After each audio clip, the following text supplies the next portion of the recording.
Now that's some plumbing.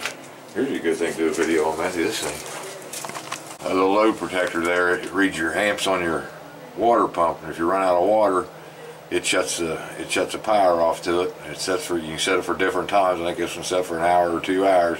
Then it'll try again. If you don't have any water, it'll shut the pump back off, keep you from burning your pump up if you run out of water.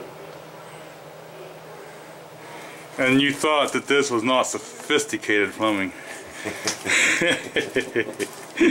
Hey, man.